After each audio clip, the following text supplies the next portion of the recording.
Good morning to all of you. I am Nalak Jayantha presenting the research on assessment of laboratory and field compaction of dense graded aggregate bases. This is the outline of this presentation. As an introduction to dense graded aggregate bases, we all know that compaction of DGAB in road construction is very critical. It affects the total overall project cost and the project quality and also the time consumed by the project also. DGAB is a major contributor to the pavement's stability, functionality and durability. Performance of DGAB relies on the material characteristics of the constituent aggregates and their interlocking behavior within the matrix. Before going to the research in detail, I would like to present you some pictures that I have taken during the field visits of this experiment. The main thing that I observed during field visits is addition of too much water while compacting of DGAB layers. Understanding the importance of maintaining correct moisture levels in the DGAB layer is a question in present context in Sri Lanka. So this is also one of the photographs taken during the compaction of DGAB with addition of too much of water. This is also another bad practice which is seen in the field, the removal of dust, which means we are removing fine particles of DGAB layer, then obviously the gradation of the DGAB layer will change.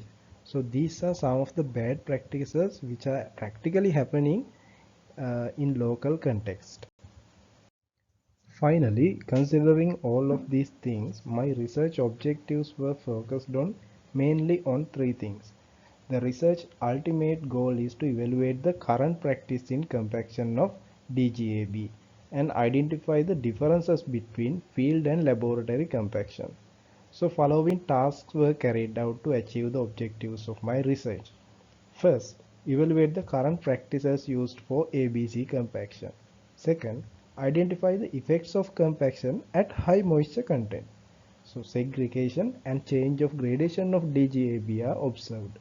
Third, verification of the relationship between moisture content, dry density and compaction efforts at different laboratory and field conditions.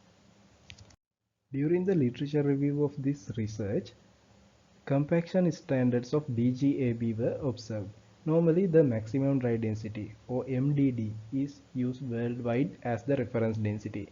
Most states in USA, not only in USA, mostly modified Proctor density or ASTM T180 or ASTM D1557 or equivalent methods such as TEX 113E are used for establishing a reference density for compaction control.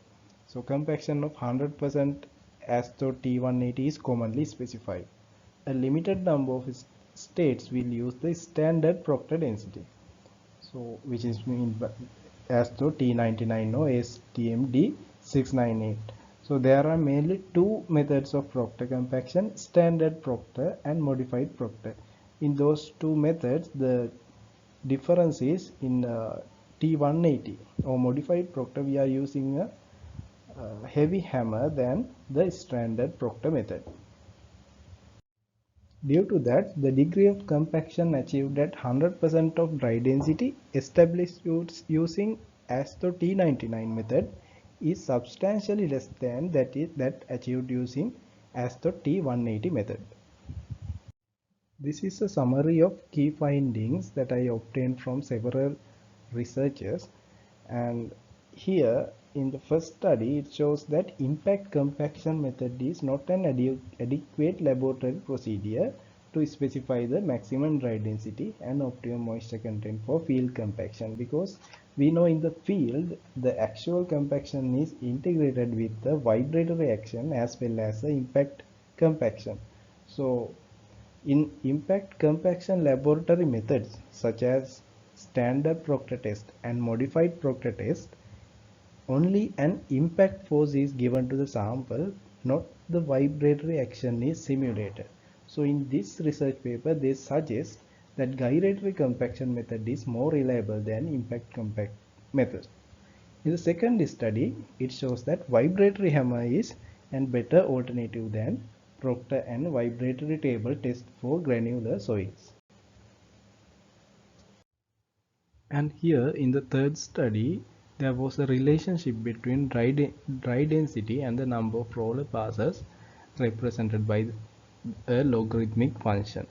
And in the fourth study, the segregation effect of aggregate base course during compaction process is revealed.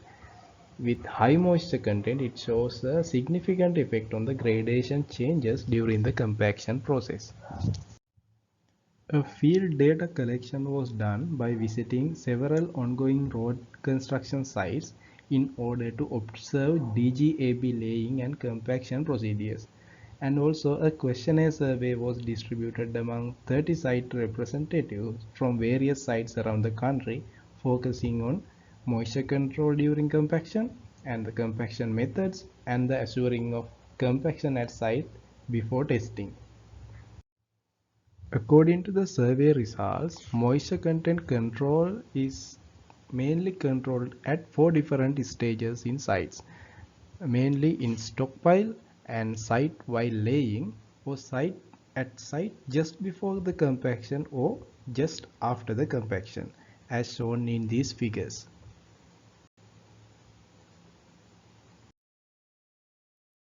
Graph shows the tendency to add water at the different 4 stages that I mentioned before, and here we can see at 83% of cases water is added at stockpile and 77% of cases water is added while compacting.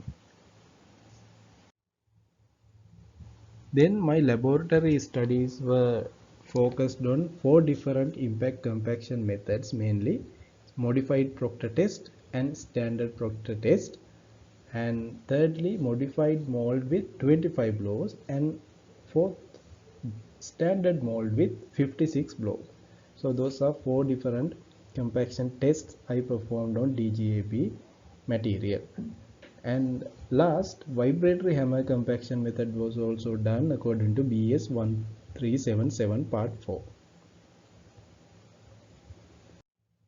In order to compare laboratory compaction test results with actual field results, a field experimental study was carried in Kaltota section, Valioya, for the field trial.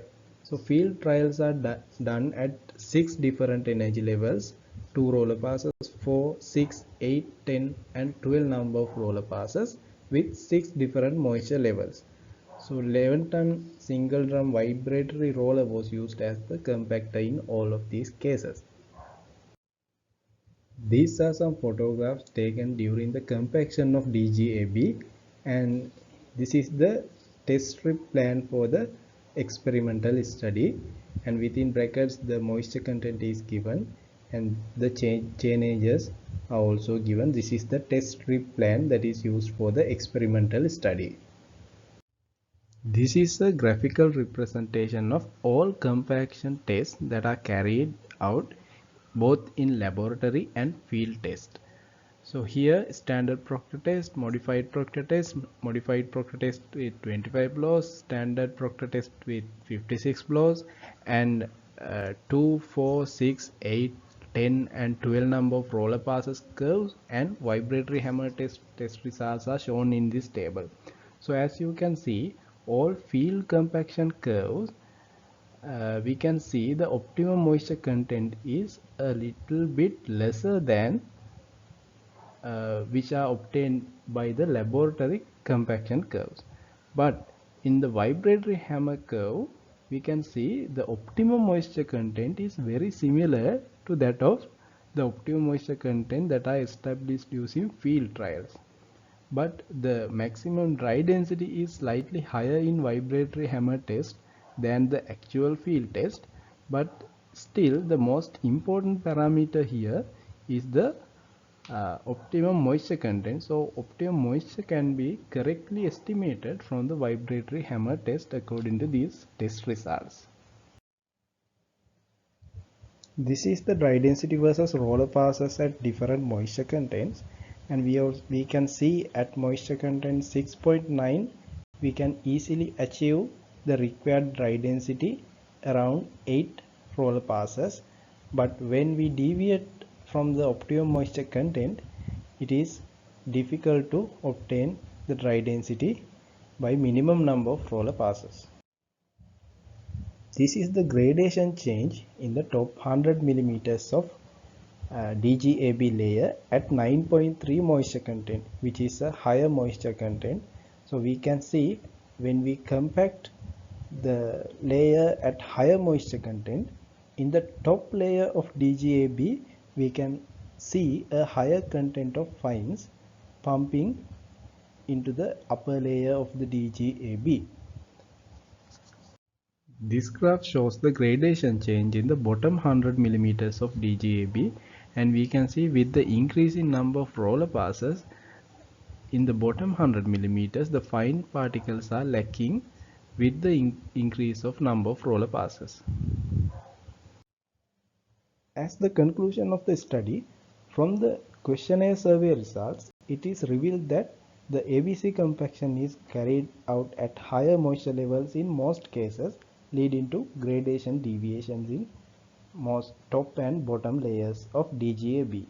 And it is shown that during the case study, ABC cannot retain moisture content more than 10%.